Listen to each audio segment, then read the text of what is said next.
Olá, pessoal! Olá, galerinha do Dominantes Online. Eu sou a Luciana Naar, sou a professora de Biologia e estou aqui para a gente fazer mais uma correção do Enem. Hoje a gente vai fazer o Enem de 2023, tá legal? Então a gente já fez aqui no canal o Enem de 2024, o PPL e o regular, e agora eu vou estar apresentando para vocês nessa videoaula que a gente está transmitindo hoje sobre então a correção do Enem de 2023, o Enem regular de 2023, tá ok? Deixa eu só colocar aqui meu apontadorzinho pra gente conversar melhor. Show de bola! Galera, vocês sabem que a gente tá fazendo aqui, pelo menos dentro da biologia, tá? Vou falar pela biologia. Tô fazendo aqui as aulas que são mescladas. Então, a gente vai fazer sempre correções do Enem de 2023 e vou estar sempre pegando para vocês um tema aí que eu acho um dos tops 10 da biologia para a gente estar trabalhando até novembro, que é o Enem, tá bom? Então, para quem não conhece, deixa eu apresentar para vocês antes aqui no nosso canal a nossa plataforma digital, o nosso site, tá? Que é o www.dominantes.com.br. Galera, a gente tá com uma promoçãozinha, 12 parcelinhas de R$ 29,90. Aproveita que o preço vai mudar, tá? É uma promoção aí para quem quer alcançar, né, os seus objetivos. A gente sabe que o Enem tá chegando, a gente sabe que agora piscou o olho, a gente já tá no dia da prova. Então, quanto mais coisa a gente tiver, quanto mais material, quanto mais rápido, quanto mais fácil para agilizar os nossos estudos, melhor pra gente. E a nossa plataforma, ela ajuda exatamente nesse requisito, tá? Aqui na nossa plataforma, vocês vão encontrar todo o conteúdo do Enem de forma super objetiva. São conteúdos exclusivos, feitos pela nossa equipe, tá? Trilhas para você traçar o seu progresso, saber onde você está indo melhor, onde você está indo um pouco, onde você precisa aprofundar melhor nos estudos, tá? A gente tem também listas de exercícios, a gente sabe quanto tempo, quem está estudando aí por conta própria sabe que a gente demora muito tempo pesquisando material, né? Listas de exercícios. Então, lá na nossa plataforma, a gente tem mais de 1.500 exercícios selecionados pelos nossos professores. Temos fórum para tirar dúvidas, né? Inclusive, o nosso canal aqui no YouTube também serve para isso, para que a gente tire as nossas dúvidas, tá? Planilhas de cronograma de estudo. Nosso curso está há anos no mercado, a gente tem 70% de aprovação, vários primeiros lugares. Então, vale a pena você dar uma conferida. R$ 29,90 não é nem um lanche, né? Então, por mês, e você tem direito a 12 meses, 12 parcelinhas. Então, durante esses 12 meses, acho que a gente está fazendo uma promoção bem legal aí para vocês, tá bom? Bom, eu vou começar, então, essa correção do Enem de 2023, falando sobre a questão 99. Para quem me acompanha aqui no canal, sabe que eu costumo colocar sempre a prova amarela como parâmetro, como padrão, para quem quiser acompanhar aí as nossas videoaulas, fazer antes do dia em que ela é exibida, tá? Então, a gente tá aí com essa... Eu estou aí com essa padronização das provas amarelas, tá? Até porque a primeira que a gente vê lá no site, já clica logo, já baixa, tá tudo bem. Olha o que diz a questão 99 pra gente. A tecnologia de vacinas de RNA mensageiro é investigada há anos. Avanços científicos em genética molecular permitiram desenvolver uma vacina para controle da pandemia da Covid-19 causada pelo vírus do RNA SARS-CoV-2. A vacina de RNA mensageiro tem sequências dos genes do vírus. Entretanto, por ser muito instável, o RNA mensageiro deve ser recoberto por uma capa de lipídios que evita sua degradação e favorece a sua ação. Dessa forma, o RNA mensageiro desempenhará sua função específica, atuando no mesmo compartimento celular de sempre. Galera, antes da gente continuar essa questão, deixa eu fazer um adendo aí. Isso não é de hoje, tá? Mas eu vi esses dias na internet por aí umas fakes dizendo que quem tomou as vacinas de RNA mensageiro, que o RNA mensageiro ele dá um problema cardíaco, né? Um problema no músculo cardíaco e tal. Enfim, galera, a gente tem que tomar muito cuidado, né? E aí eles falam que, se você vai fazer um exercício físico de alta intensidade, você tomou vacina de RNA mensageiro, você tem que fazer os testes e tal, assustando as pessoas, né? Porque quando você dissemina uma informação dessa maneira, que você joga o conteúdo e você não dá, né, nenhum respaldo científico e que você não diz a porcentagem, né? O quanto aquilo ali realmente está atingindo a determinada população, você acaba espalhando o terror, né? E a gente está numa época, galera, que a gente não pode, porque existe um movimento anti-vacina, e não é só contra a Covid, mas é um movimento anti-vacina de maneira geral. Quem tem mais de 25 anos tomou vacina do sarampo, tomou vacina da rubéola, tomou catapora, né? E a gente está aqui, graças a Deus, com várias dessas doenças praticamente erradicadas no país por causa das vacinas que a gente tomou quando criança, tá? Só que hoje a gente está vendo a volta, né?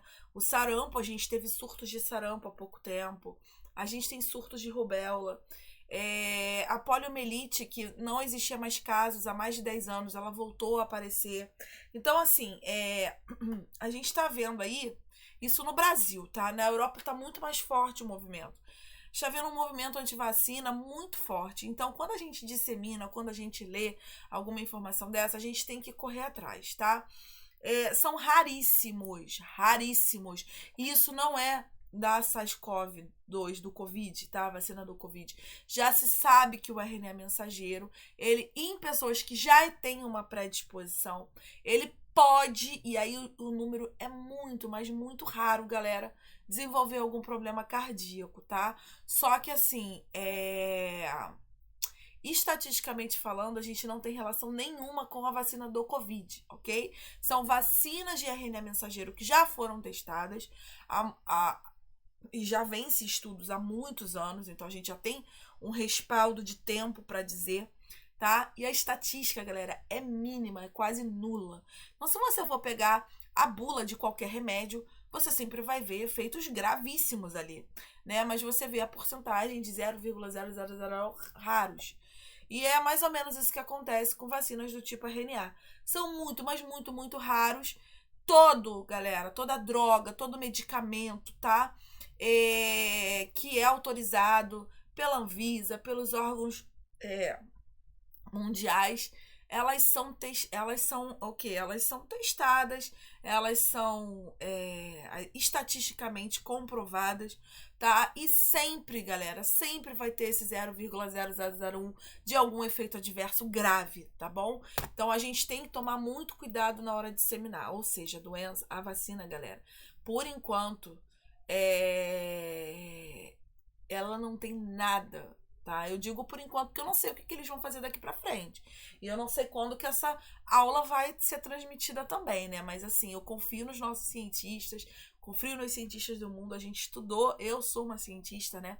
Sou biomédica, formada pela Fiocruz, mestrado e doutorado por lá. Imunologista, então é realmente a minha área, a área de vacinas. E aí a gente pode falar sobre isso, tá? Com certeza, tá? Não existe nenhuma droga, nenhuma vacina que não exista um efeito colateral. E existem efeitos colaterais graves, mas só que eles só são aprovados quando a gente realmente tem 0,0001 de chances de acontecer, tá bom? Então é o caso da vacina do Covid por ser RNA mensageiro, beleza? Então, olha só o que ele está dizendo pra gente. Ó. A imunidade produzida por esse tipo de vacina é alcançada por meio da... Eu acho que eu já fiz algumas questões aqui sobre isso esse ano, mas eu volto a repetir para vocês, vou falar de novo, porque é um tema importante. Vacina antes da Covid, tá? Ela já era muito cobrada pra gente. Agora, então, ela tá muito mais... A gente vê todo ano caindo alguma questão de vacina, alguma questão de imunologia. Então, a gente tem que focar muito, galera, muito nesse quesito, tá? E aí, olha as opções que ele me dá, tá? Estimulação de leucócitos induzida pela capa lipídica contendo RNA mensageiro. Letra A. Letra B. Atuação do RNA mensageiro como sequestrador do vírus para o meio extracelular. Letra C. Tradução do RNA mensageiro em proteína viral, desencadeando a resposta antigênica. Letra D.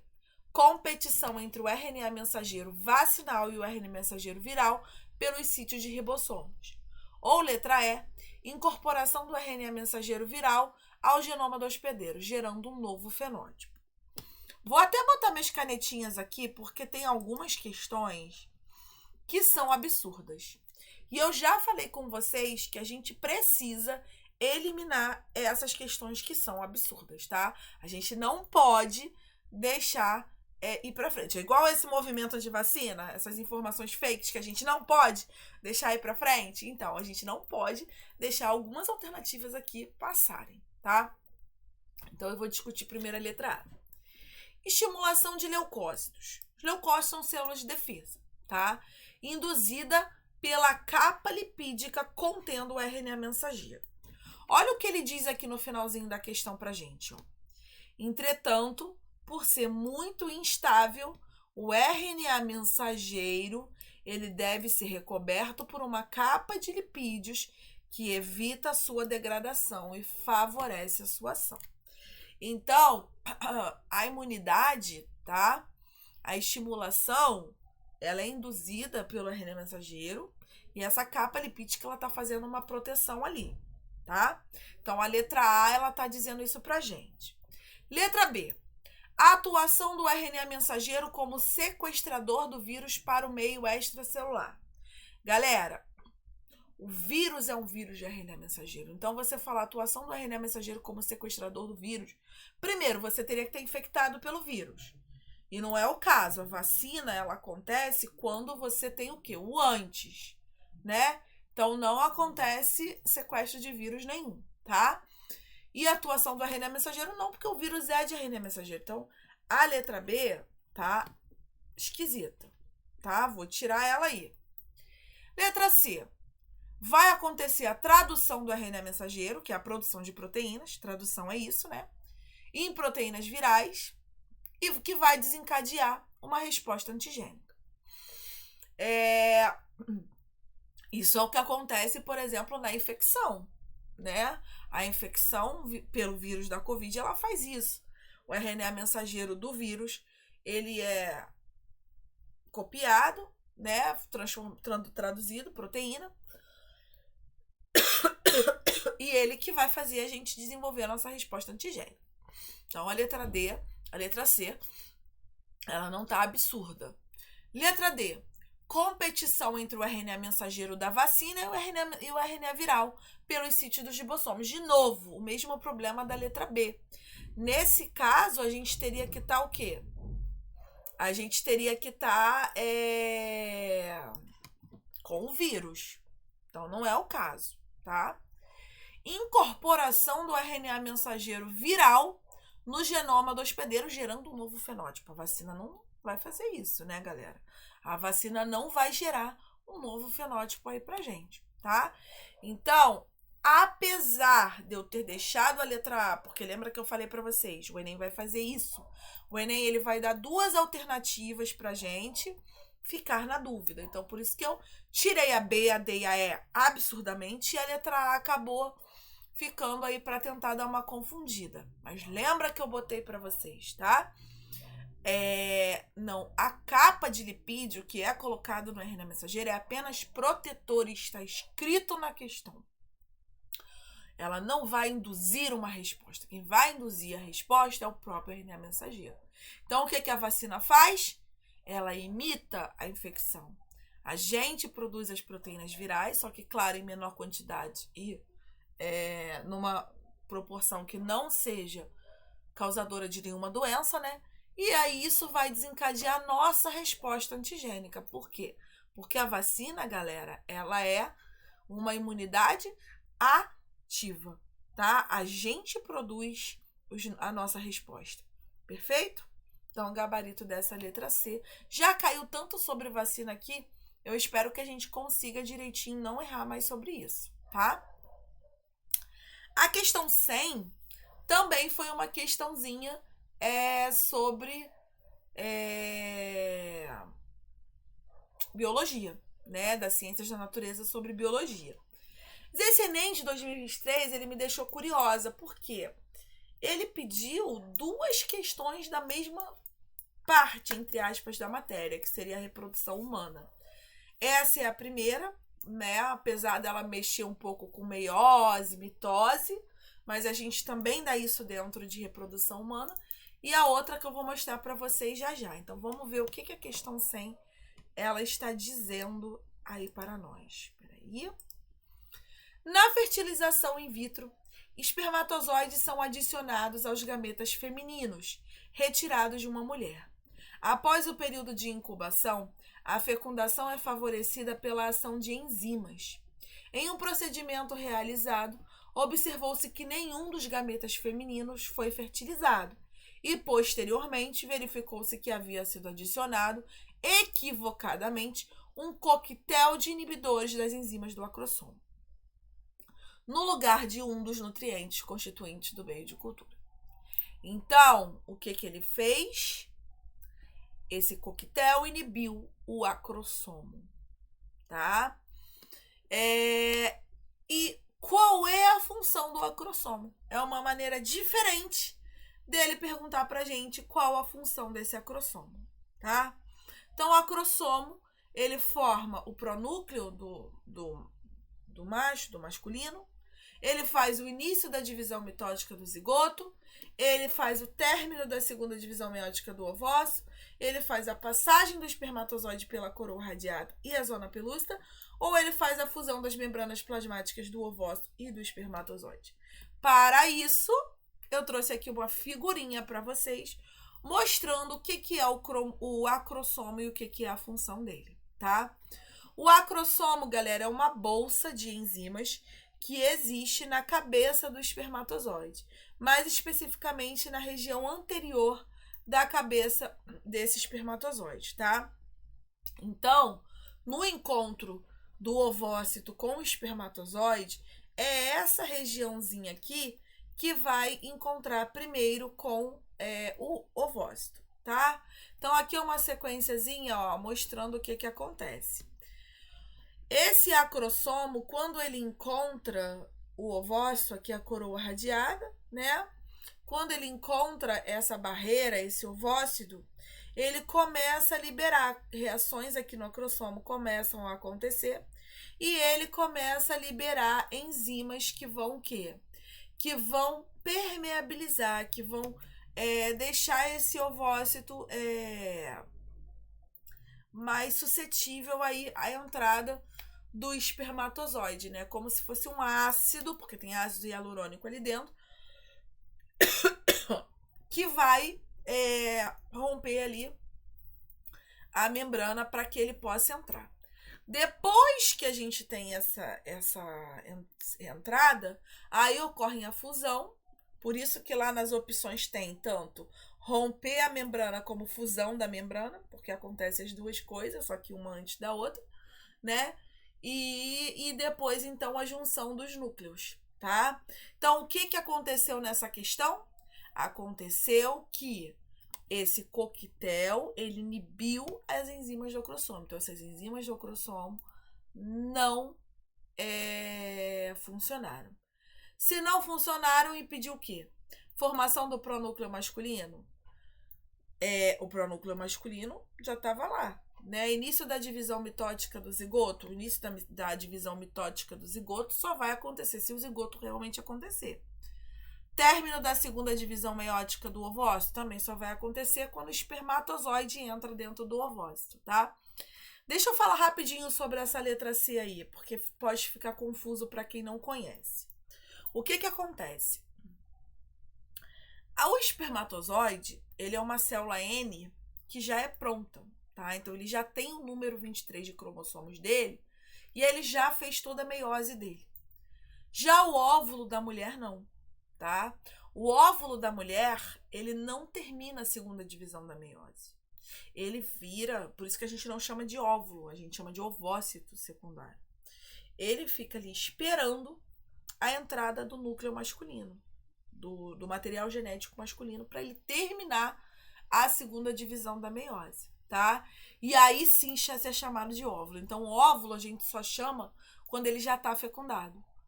Antes, ele ainda está na fase de ovócito, tá? Então, por isso que a letra C está aí. Término da segunda divisão meiótica do ovócito. Ela só acontece quando o espermatozoide chega lá dentro, tá? Passagem do espermatozoide pela corona radiata e a zona pelúcida, que é aquela zona que eu falei para vocês, e fusão das membranas plasmáticas. Então, a gente, galera, nessa aí poderia ficar na dúvida entre a D e a E, ok? Porém, o gabarito é a letra D. Vou voltar lá na figurinha. O que aconteceu primeiro?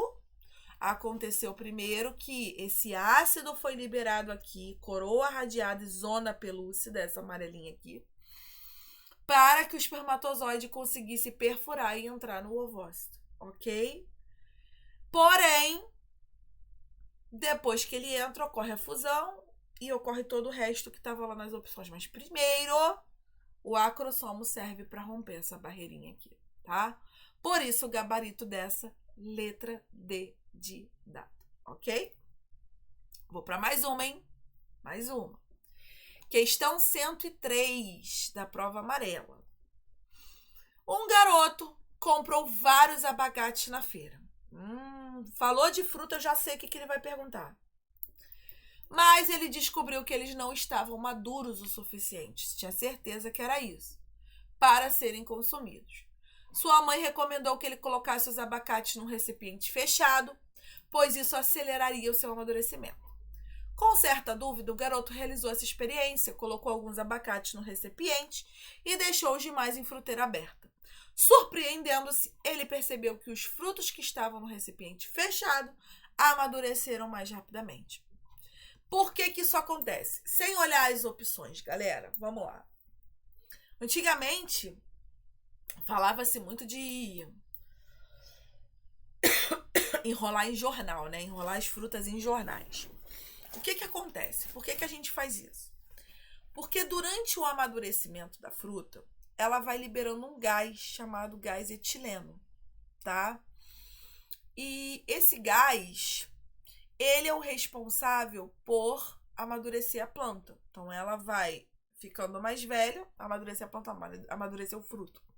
Ela vai ficando mais velha e vai produzindo mais gás, e esse gás vai estimulando ela a ficar madura.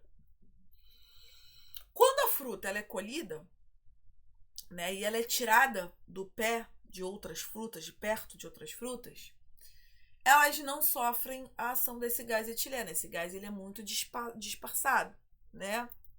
E aí a fruta demora mais a amadurecer.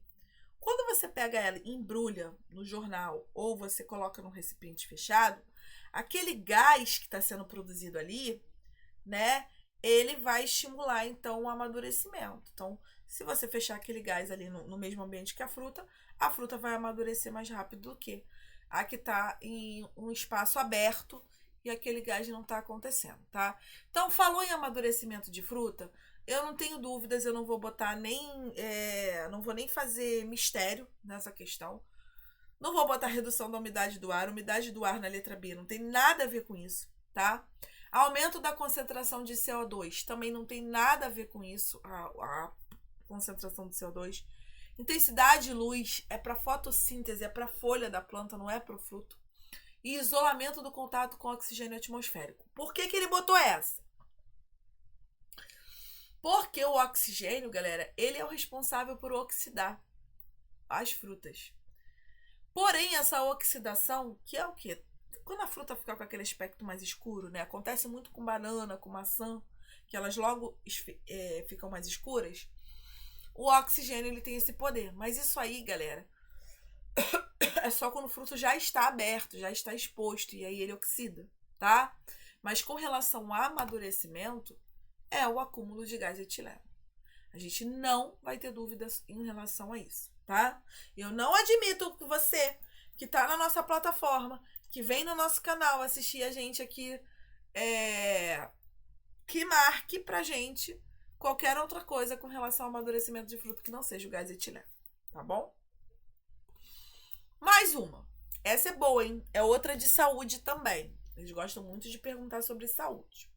Olha o que está dizendo na questão 105. A leishmaniose visceral é uma zoonose causada por um protozoário do gênero Leishmania, que é encontrado em diversos tecidos. Ela é transmitida ao homem de forma indireta por vetores do ambiente doméstico. O cão é considerado um importante hospedeiro desse protozoário, podendo ou não apresentar sintomas da doença como perda de peso, anemia, ferimentos na pele, diarreia, conjuntivite e insuficiência renal. Em uma região que sofre de alta incidência dessa doença, uma campanha no Centro de Zoonoses buscou verificar a presença desse protozoário nos cães para tentar controlar a doença. Em qual material biológico dos cães a presença desse protozoário representa risco de transmissão dessa zoonose? Em outras palavras, ele está querendo dizer pra gente como que a leishmaniose é transmitida. Então é toda uma historinha para dizer pra gente, né, como que ela é transmitida. Se você souber como ela é transmitida, você consegue responder a questão. Quer ver? Vou te ensinar agora como que ela é transmitida. Vamos lá. A gente tem dois tipos de leishmaniose, tá? A gente tem a leishmaniose cutânea, que dá feridas na pele. E a gente tem a leishmaniose visceral, que atinge as vísceras, fígado, baço, né? E os órgãos internos. Cada uma dessas leishmanias é transmitida do mesmo jeito, só que a espécie é diferente, tá? Então, a gente tem uma espécie de leishmania para cutânea e uma espécie de leishmania visceral.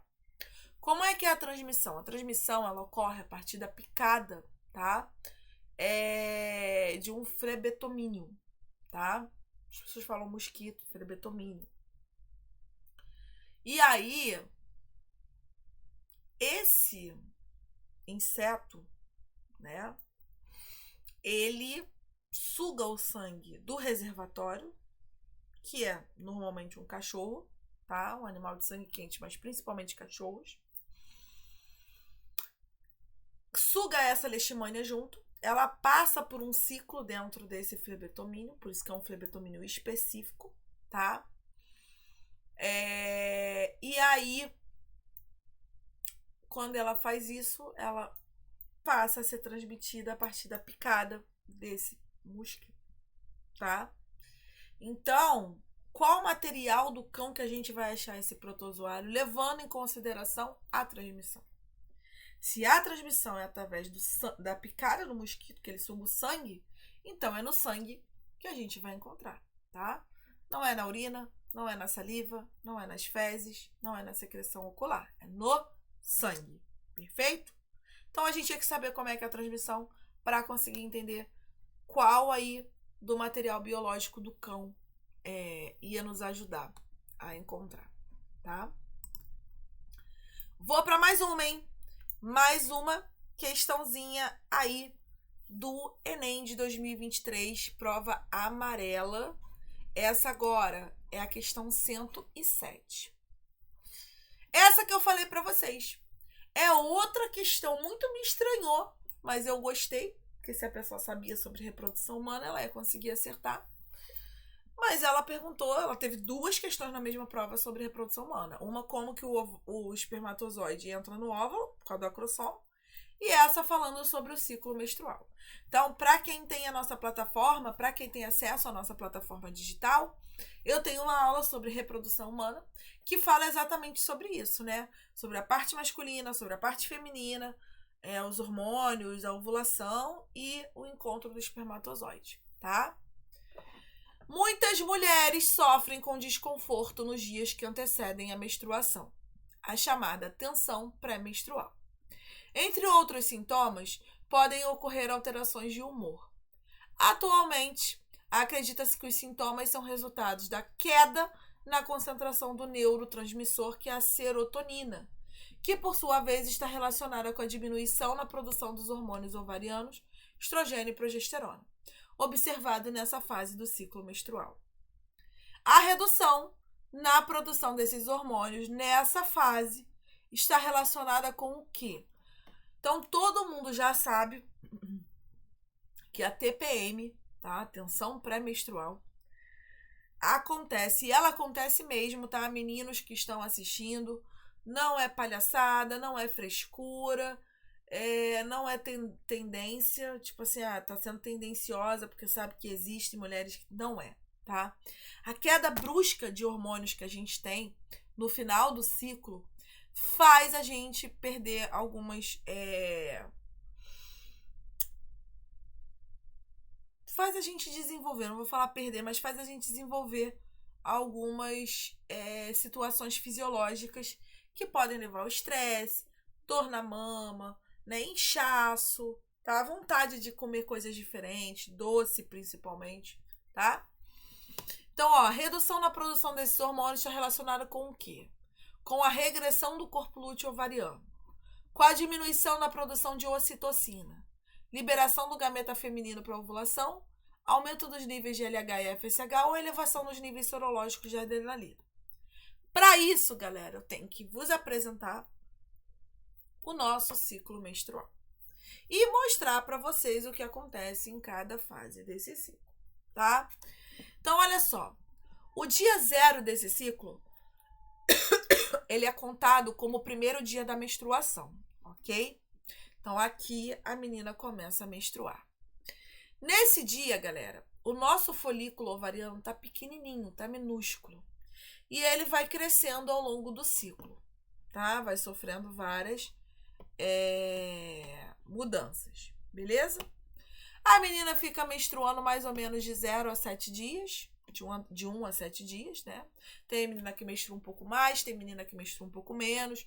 Tem a média 4, 5, mas 7 ainda é considerado normal. E aí, conforme a gente vai passando por essa fase, o nosso folículo vai aumentando, tá? E aí, o folículo aumentando, ele vai amadurecendo para liberar o ovócito. O ovócito está lá dentro do nosso ovário. Ele tem que ser liberado na tuba uterina para quê? Para que a gente possa ovular, para que o espermatozoide possa encontrá-lo, né? E aí isso acontece nessa fase aqui que a gente chama de fase proliferativa, tá? Ela vai crescendo, no final da fase proliferativa ele está prontinho para ser jogado para fora e engravidar, vamos dizer assim, né? E aí, galera, os hormônios eles vão acontecendo nessas fases. Então, no primeiro ciclo, a gente tem muito FSH e estrogênio, tá? Nesse meio do ciclo, a gente já tem muito mais LH.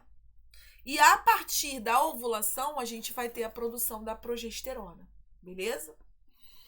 Então, o corpo tá pronto para ovular, tá pronto para engravidar. A gente conta mais ou menos 14 dias, até do primeiro dia da menstruação até aqui. Depois do 14º em diante, a gente fica com uma cicatriz, galera.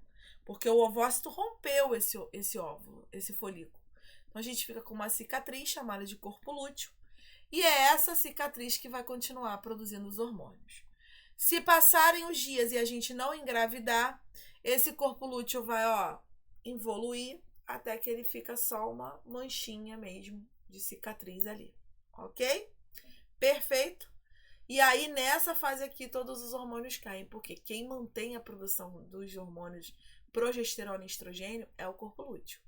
Se ele está degenerando, esses hormônios estão caindo. Eles estão caindo, vai acontecer de novo o primeiro dia do ciclo, que é a menstruação. Tá ok? Vamos ver a pergunta então de novo? A redução desses hormônios nessa fase está relacionada com... Quem é o responsável? Ele, acabei de explicar, o corpo lúteo. Se ele está regredindo, se ele está evoluindo, se ele está sumindo, é ele o responsável pela diminuição desses hormônios, tá? Ocitocina não acontece aqui, não é um hormônio que aparece no ciclo menstrual. Ele aparece muito na gravidez, contração do parto, na produção de leite, mas aqui não. Liberação do gameta feminino na ovulação é o meio do ciclo, então a diminuição é no final do ciclo, então não. Aumento nos níveis de LH e FSH também não, é na primeira fase do ciclo, não é na última. E elevação dos níveis de adrenalina. A adrenalina também não está funcionando aí, não de forma direta, tá? Talvez de forma indireta, a pessoa fica mais estressada, níveis de cortisol mais alto, ok. Mas não é por isso que os hormônios sexuais caem, é por causa do corpo lúteo, tá? Muito boa essa questão, hein? Muito boa.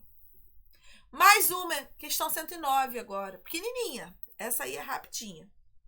Vamos lá. Durante a evolução das plantas, ocorreu uma transição do ambiente aquático para o ambiente terrestre, graças ao surgimento de algumas estruturas que as tornaram independentes da água. Esse fato permitiu maior dispersão desse grupo de seres vivos, sendo possível observá-las em diferentes ambientes na atualidade. Qual estrutura possibilitou a independência da água para a fecundação dos seres vivos citados acima? Galera, independência da água. Então, a gente tem que pensar assim. São estruturas reprodutoras, estruturas que facilitam a dispersão, mas que não precisam da água. O primeiro, galera, o fruto, não. O fruto, ele já é o embrião. A semente já é o embrião. E ele está perguntando antes, né? A reprodução, a fecundação. Para existir o fruto, já teve a fecundação, tá? É o esporo? O esporo é muito característico de ambientes aquáticos. Semente. Semente é a mesma coisa que o fruto, né? Ela já é o embrião formado. Tubo polínico. O tubo polínico é aquele que fica, né? É aquele filetinho que fica e que ali tem um grão de pólen. E esse grão de pólen que vai ajudar a disseminar. Ou um vaso condutor. O vaso condutor, galera, ele não tem nada a ver com a reprodução, correto? Porque ele é para conduzir o xilema e o floema da planta. É nutrição, não tem nada a ver com reprodução. Então, eu vou tirar o fruto, porque já é pós-fecundação, ele já está pronto. Semente, que é a mesma coisa, porque se o fruto tá dentro, a semente está dentro do fruto. E vou tirar o vaso condutor, que não tem nada a ver com reprodução. Poderia deixar vocês na dúvida entre esporo e tubo polínico, tá? Só que os esporos, eles ainda assim precisam da água, então a gente já elimina. O tubo polínico é aquele que, pelo vento, pelos insetos, tá? Então, é ele, né? É ele que permitiu sair da água, ok? Cai muito, hein? Cai muito sobre planta, sobre os aparelhos reprodutores da planta, cai bastante. Questão 113 agora. Avaliação de substâncias genotóxicas. O ensaio de micronúcleos, essa aqui, quem está acompanhando a gente no canal bonitinho, sabe que eu já apresentei aqui acho que 2 vezes, hein? Nesse ano de 2025, eu já apresentei ele em 2 aulas. Mas vou apresentar de novo, vamos lá, não tem problema. Apareceu no de 2023, a gente vai fazer. O ensaio de micronúcleos é um teste de avaliação de genotoxicidade que associa a presença do micronúcleo, que são pequenos núcleos que aparecem próximo ao núcleo da célula, com lesões genéticas. Os micronúcleos, olha ele explicando, galera, ele já explicou o que é. Eles são fragmentos de DNA que são encapsulados, provenientes do fuso mitótico durante a divisão celular. Galera, fuso mitótico, divisão celular, tá dividindo o quê? Cromossomos. O DNA é o quê? É a forma descompactada de um cromossomo, tá? Então, os micronúcleos vão se originar de quem? Não tem que ter dúvidas. Se é um pedaço de DNA, se é proveniente da divisão celular lá, onde você tem a separação dos cromossomos, é dos cromossomos, tá bom? Não é do nucleolo, não é do lisossomo, não é de ribossomo, não é de mitocôndria. 2 cromossomos. Perfeito? Mais uma, questão 120, também já trouxe essa questão esse ano aqui, quando eu falei lá das deficiências, alterações cromossômicas, né? Pais com síndrome de Down. A síndrome de Down é uma alteração genética associada à trissomia do cromossomo 21, ou seja, 3 cromossomos número 21, tá? E ele falou aqui agora. E não o par, como é o normal. O normal é a gente ter um par, um que veio da mãe e um que veio do pai. No caso da síndrome de Down... Desculpa, galera, fez um frio aqui de ontem para hoje, pronto. Tosse, garganta, vai tudo pro espaço. Mas vamos lá. O normal é a gente ter um do pai e um da mãe. No caso da síndrome de Down, ele tem 3, tá? Ou seja, ou veio 2 do pai ou veio 2 da mãe. Isso ocorre pela união de um gameta que contém um cromossomo 21 com um gameta possuidor de 2 cromossomos 21. Embora normalmente as mulheres com a síndrome sejam estéreis, em 2008, no interior de São Paulo, uma delas deu à luz a uma menina sem a síndrome de Down. Olha que interessante, né? A menina tinha síndrome, ou seja, ela era para ser estéril, não se tornou e ainda deu origem a uma menina normal.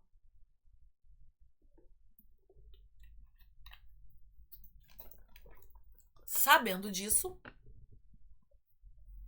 um jovem casal, ambos com essa síndrome, procuram um médico especialista para um aconselhamento genético, porque eles querem ter um bebê.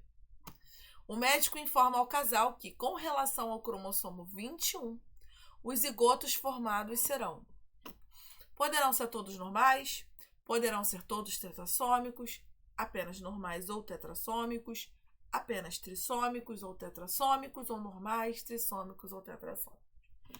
Para isso, galera, a gente precisaria entender... Vou pegar aqui um lapisinho, como que é, né, o cromossomo desses caras. Então, vamos lá. Se houve um erro na meiose e um tem 3 cromossomos, então a menina, tá, ela teria uma célula com 3 e a outra célula... tá muito ruim aqui. E a outra célula, tá? Com 1. E o menino também. Né? Se ele tem a trissomia, um dos cromossomos dele ficou com 3 e o outro ficaria com 1, tá? Só que esses caras aqui... foi mal. Fiz ali um certinho no lugar errado. Peraí. É meu mouse que não quer funcionar muito bem aqui. Borracha. Aqui. Só que agora, tá?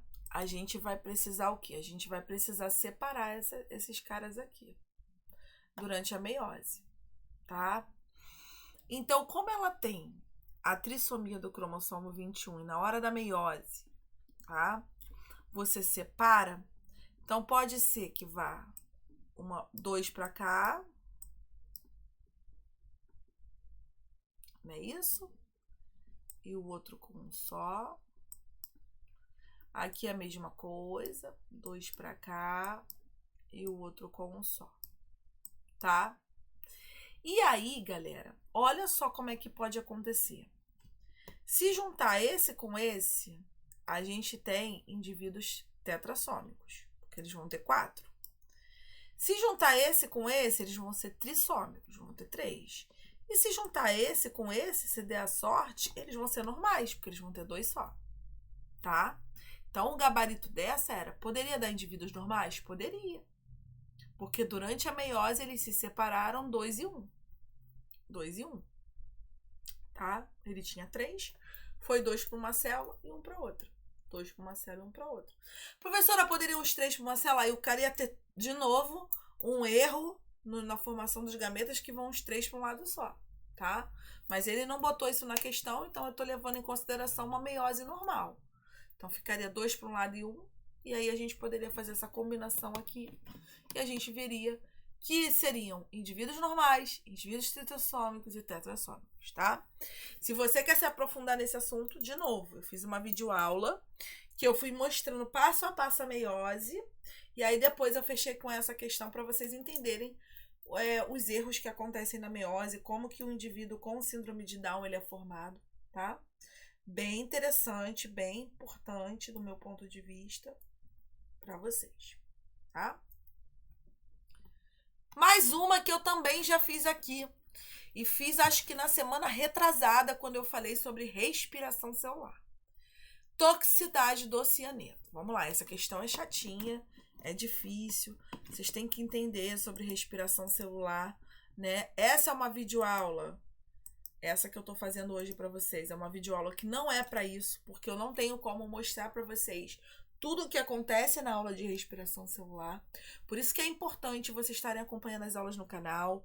Por isso que é importante vocês assinarem a plataforma, porque lá vocês vão ter uma ordem cronológica, né, de estudo sobre isso aí. Então, isso é importante pra gente, tá? Então, olha só o que tá dizendo aí. A produção de ATP depende do gradiente de próton gerado pela cadeia respiratória. Nessas reações, os elétrons provenientes da oxidação do NADH em NAD+, percorrem a cadeia até chegarem ao citocromo C, tá? Oxidase, citocromo C oxidase, reduzindo ferro 3 a ferro 3+ a ferro 2+.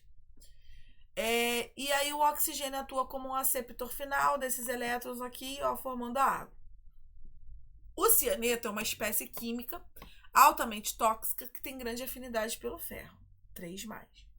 Quando as células são expostas a esse cianeto, ele vai se ligar a esse sítio aqui e não vai soltar mais, tá? E vai impedir a conversão do ferro 3+ para ferro 2+ e, consequentemente, bloquear toda a cadeia respiratória, tá? Esse bloqueio aumenta a concentração celular de quê? Vamos lá. Ele não está deixando mais formar ATPs, né? Então, ele vai parar toda a cadeia, tá? E qual é o início da cadeia? O início da cadeia, na verdade, é a produção do NADH, né? Então, quando você faz esse bloqueio, você está impedindo que novos NADHs depositem os hidrogênios ali e continuem com a acepção. Então, o que vai aumentar? O que vai estar ali concentrado? Os NADHs. Porque eles vão chegar e não vão ter como se reduzir, tá? Então, de novo, galera, eu não tenho como, aqui nessa videoaula, que a gente tem 15 questões de ciências para resolver, eu não tenho como parar para vocês cada tema e fazer uma revisão boa, uma revisão aprofundada do tema, tá? Então, por isso, eu seleciono matérias que eu acho importantes, como foi o caso da respiração celular. Eu fiz há 2 semanas atrás essa videoaula para vocês, em que eu fui contando todo o passo a passo, o que acontece na glicólise, o que acontece no ciclo de Krebs, o que acontece na cadeia respiratória, que é essa fase, e eu terminei a nossa videoaula com essa questão. Então, depois do conteúdo todo dado, eu mostrei para vocês o que acontecia. Então, lá fica muito mais transparente você entender o porquê que acumula NADH, tá? Aqui, a gente não tem esse tempo todo. Então, eu precisaria de mais de 2 horas de aula aí pra gente estar trabalhando todas as questões dessa maneira. Então, o que eu quero que vocês façam? Você que tem como, que quer acompanhar a gente, que tá gostando da videoaula, assina a plataforma, porque lá você vai ter o seu tempo, vai poder pesquisar tudo direitinho. Você que, infelizmente, não consegue, ou acha que não tem necessidade, fica só nas nossas videoaulas do YouTube, então presta atenção.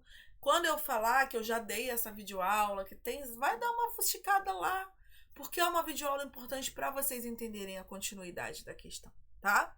Então, aqui, o que eu posso falar para vocês é que o NADH, tá? Ele chega nessa fase aqui, que é da cadeia respiratória, e ele quer ser reduzido a NAD+, para ele voltar, para ele continuar lá os ciclos e tal. Então, esses hidrogênios, eles vão passando por essas proteínas, tá? Até chegar ao final e ser reduzido à água. Só que se essa parte aqui é bloqueada, eu não tenho mais como NADH liberar os hidrogênios aqui, porque todo isso aqui vai estar ocupado. E aí, com isso, o NADH vai se acumular. Por isso, o NADH vai se acumular. Tá bom? É isso que acontece. Perfeito? Mais uma questãozinha pra gente trabalhar, hein? Enem de 2023, questão 123, da prova amarela de Ciências da Natureza. Olha o que ele diz aí, ó.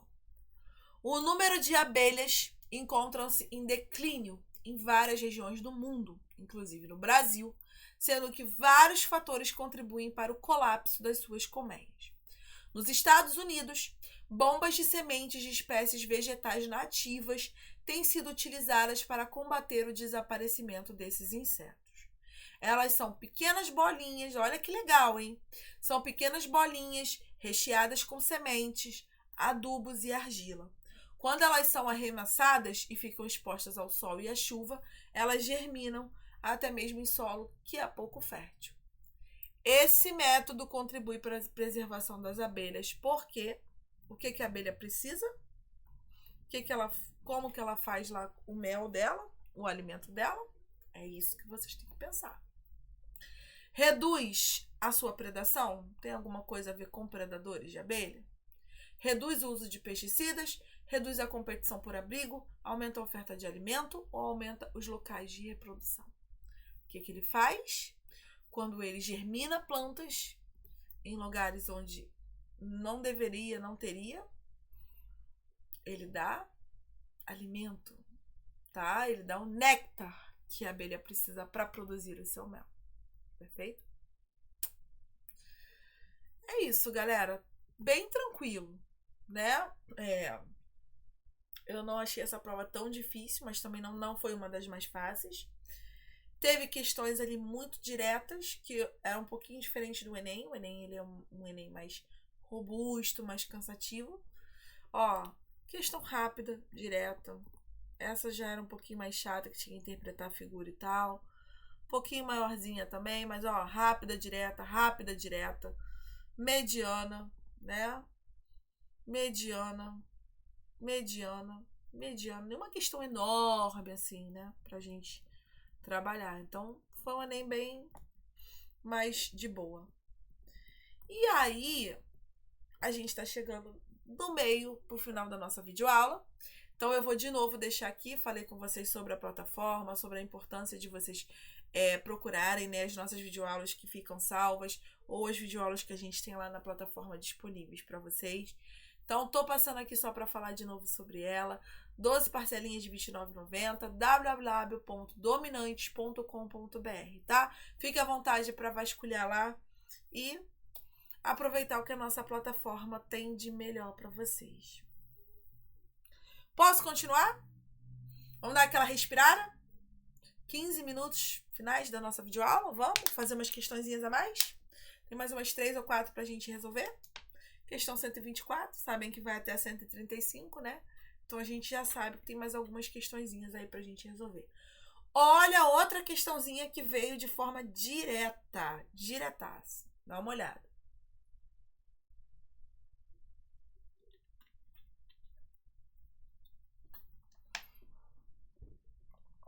Dando um tempo aí para vocês lerem junto comigo. Olha lá. Os mais antigos cozinhavam o feijão na panela de ferro, a fim de acabar com a palidez dos seus filhos. Alguns chegavam até a colocar um prego enferrujado. Tem alguém mais 30 aí que lembra disso? Colocar um prego enferrujado nesse cozimento para liberar o ferro contido nele. Sabe-se que esse elemento pode ser encontrado na sua forma metálica ou iônica, sendo essencial para a manutenção da vida humana. As estratégias citadas eram utilizadas com o objetivo de... Galera, para que a gente queria o ferro na comida? A gente quer ferro. E ferro combate o quê? Muito fácil, né? A gente aprende desde pequenininho. Ah, tá faltando ferro. Ah, o menino tá anêmico, né? Não vou nem me atentar muito a isso, beleza? Eles queriam o ferro, da panela, o ferro do prego, então prevenir anemia. Hoje em dia não se faz mais isso, né? A gente já sabe outras fontes de ferro mais eficazes e menos perigosas, vamos dizer assim, né? De você estar se contaminando com alguma bactéria, algum outro micro-organismo aí diferente, tá? Então, não é tratar diarreia, não é evitar verminose, não é remediar para raquitismo, nem combater febre amarela. É para quê? É para prevenir a danada da anemia. Tá ok? Perfeito? Posso? Vou mais, hein? Vou mais. Bora. Próxima questão. Questão 127. Outra questão, ó. Papum, rapidinho. As aves apresentam 2 tipos de músculos em seus corpos. Vermelho e branco. Também já falei sobre isso na videoaula de respiração celular, que eu falei das fibras brancas, das fibras vermelhas, né? Que uma fazia anabolismo, a outra era um exercício mais anaeróbico, a outra já era mais aeróbico. A gente falei bastante sobre isso também nas outras videoaulas, tá? Aves migratórias como garças, gansos e patos selvagens têm os músculos vermelhos bem desenvolvidos, com ampla rede de vasos sanguíneos. Nas viagens para grandes distâncias, tais músculos são fundamentais, pois eles favorecem. Então, de novo, vou falar para vocês o que significa essa questão de músculo branco e músculo vermelho, tá?